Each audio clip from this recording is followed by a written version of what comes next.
सभी साथियों को मेरा नमस्कार। साथियों, आइए देख लेते हैं शिक्षा विभाग एवं रोजगार से संबंधित आज की कुछ बड़ी अपडेट। तो यहाँ पर आप देख सकते हैं, पहली बड़ी अपडेट है, हाई कोर्ट के निर्देश पर सूची तैयार की गई है। सोशल मीडिया वायरल, परिषदीय स्कूलों में 30,000 लगभग शिक्षक सरप्लस। जी हाँ, प्रयागराज से बड़ी अपडेट। बेसिया परिषद के प्राथमिक और उच्च प्राथमिक स्कूलों में तकरीबन 30,000 शिक्षक सरप्लस है। हाईकोर्ट के निर्देश अफसरों ने सूची तैयार की है, जो सोशल मीडिया वायरल हो गई है। सभी 75 जिलों में प्राथमिक स्तर पर तकरीबन 19,000 और उच्च प्राथमिक कक्षाओं में 11,000 शिक्षक सरप्लस चिन्हित किए गए हैं। इसी सूची आधार पर जिले के अंदर से समायोजन होना है। विषय विभाग की ओर से जारी सरप्लस सूची पर शिक्षा अधिवक्ता के माध्यम से 17 जुलाई तक हाईकोर्ट में अपनी आपत्ति दर्ज करा सकते हैं। जिले के अंदर समायोजन का आदेश 14 नवंबर जारी हुआ था और सरप्लस सूची दिसंबर में जारी हुई थी। इसी बीच इसी सूची के खिलाफ सचिव ने हाईकोर्ट में याचिका कर दी थी। एकल पीठ ने डीएम के अध्यक्षता में गठित जिला समिति को प्रत्यावर्तन निरसन के आदेश दिए थे। इसके बाद मामला डबल बेंच में चला गया। अब इस मामले लेकर हाईकोर्ट में 20 जुलाई को सुनवाई होनी है। तो सरप्लस सूची पर शिक्षक अधिवक्ता के माध्यम से दर्ज करा सकते हैं आपत्ति। 19,000 प्राथमिक स्कूलों और उच्च प्राथमिक में 11,000 शिक्षक सरप्लस घोषित किए गए हैं। तो बेसिक विद्यालय में 30,000 शिक्षक सरप्लस। वेबसाइट पर जारी की गई सूची। हाईकोर्ट में चल रहा मामला, निर्देश पर होगी आगे की कार्रवाई। प्रदेश के परिषद स्कूल में चल रही तबादला प्रक्रिया के तहत सोमवार को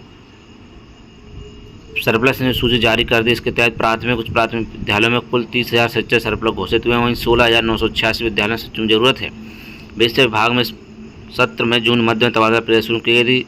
इसमें पहली प्रक्रिया सरप्लस सचिवों को लेकर शुरू की गई। इस बीच मामला हाईकोर्ट चला गया। अब हाईकोर्ट ने पहले विद्यालय में विस्तृत सूचना कितने विद्यालय सचिव जरूरत है, सरप्लस सचिव विस्तृत जानकारी, स्कूल में तैनात सचिव आदि विस्तृत जानकारी तलब कर ली। इसी क्रम विभाग की ओर से सोमवार website intra district transfer upsdc.go.in जारी सूची में प्राइमरी 19,000 और उच्च प्राथमिक 11,000 शिक्षकों को सरप्लस दिखाया गया है। विभाग जल्द ही एकल और बंद विद्यालयों की सूची, अतिरिक्त सूची में न शामिल शिक्षकों की संख्या और आवश्यकता वाले स्थानों की सूची भी जारी करेगा। 30 अप्रैल 26 के अनुसार विद्यालयों में छात्रों की संख्या सूची भी जारी होगी। इसके साथ ही हाईकोर्ट में साथ दिया जाएगा। इस मामले की अगली सुनवाई इस महीने के अंत में है। हाईकोर्ट के निर्देश पर विषय विभाग तबादला से जुड़ी आगे प्रक्रिया पूरी करेगा। इसमें प्राथमिकता पर 16,986 विद्यालयों से तैनात किया जाएगा।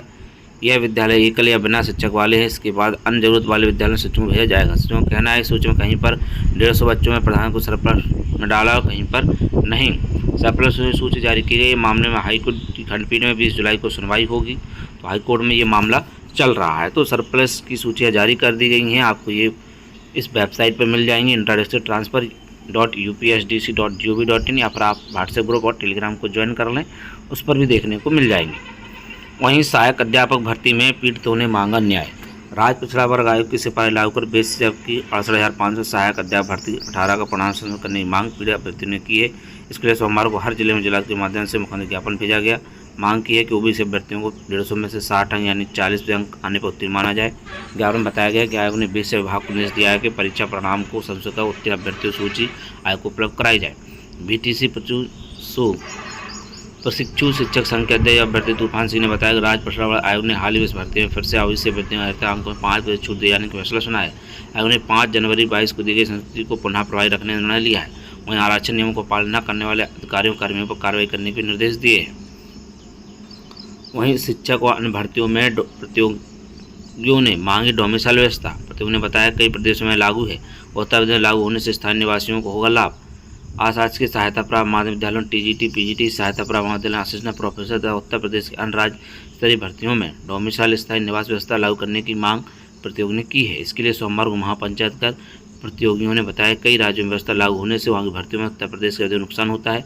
इस कारण उत्तर प्रदेश में भी इसे लागू किया जाए, जिससे प्रदेश के युवाओं को अधिक लाभ मिल सके। वहीं छात्र प्रतिनिधिमंडल के शीतला प्रसाद ओझा सहित अन्य प्रतियोगियों ने कहा है प्रदेश की नई शिक्षक भर्तियों के साथ साथ पुलिस, लेखपाल, लोक सेवा आयोग, अन्य राज्य स्तरीय भर्ती परीक्षाओं में डोमिसाइल व्यवस्था लागू होने से प्रदेश के अभ्यर्थियों को सीमित अवसर मिलते हैं। प्रतियोगियों के अनुसार बिहार, राजस्थान, छत्तीसगढ़ सहित के राज्यों में स्थानीय अभ्यर्थियों के हितों को ध्यान में रखते हुए विभिन्न स्तरों पर व्यवस्था लागू है। वहीं प्रश्न उत्तर विवाद पर अब आयोग की परीक्षा। प्रश्नों उत्तर कुंजी जवाब परामर्श के लिए विशेषज्ञों के पास भेजा जाएगा। उत्तर प्रदेश अध्यापक पात्रता परीक्षा टीईटी पेपर में कुछ प्रश्नों उत्तर निपटे सवाल के बाद उत्तर प्रदेश शिक्षा सेवा चयन आयोग विशेषज्ञों की राय लेगा। आयोग के अध्यक्ष प्रशांत कुमार ने कहा है कि वेबसाइट पर आने वाले सभी शिकायतें विशेषज्ञों के पास भेजा जाएगा। प्रशांत कुमार ने कहा कि रिपोर्ट आने के बाद आयोग परीक्षार्थियों के हित में निर्णय लेगा। यदि 150 प्रश्नों में 130 ही सही पाया जाए तो 130 को ही 150 मानक अंक दिए जाएंगे। गलत सवालों के सभी अभ्यर्थियों को पूरे नंबर देने पर भी विचार किया जा सकता है।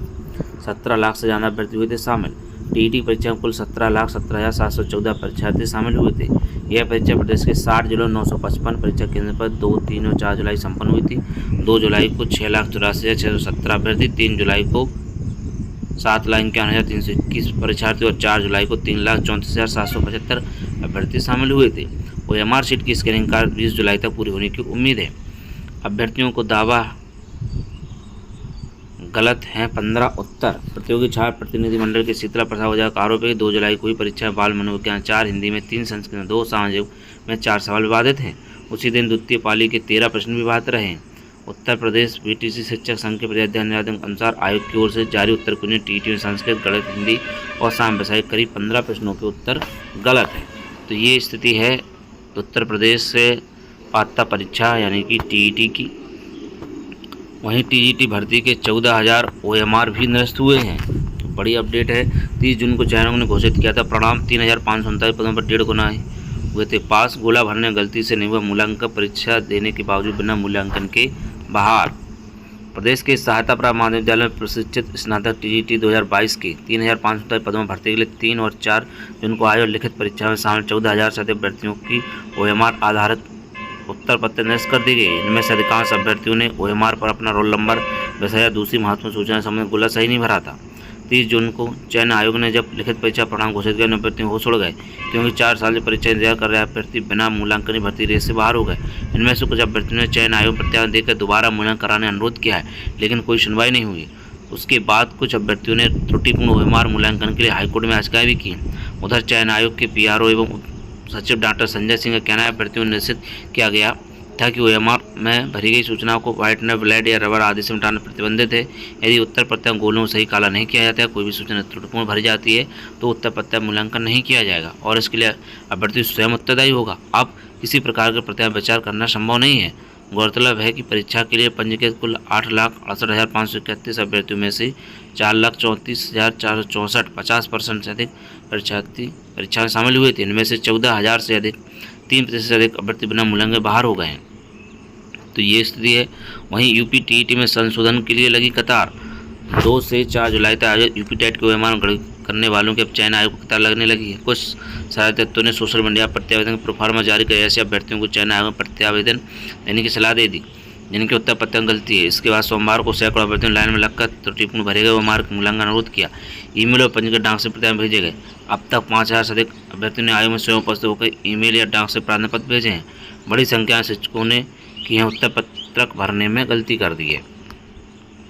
तो अब UP TET में संशोधन के लिए कतार लग रही है।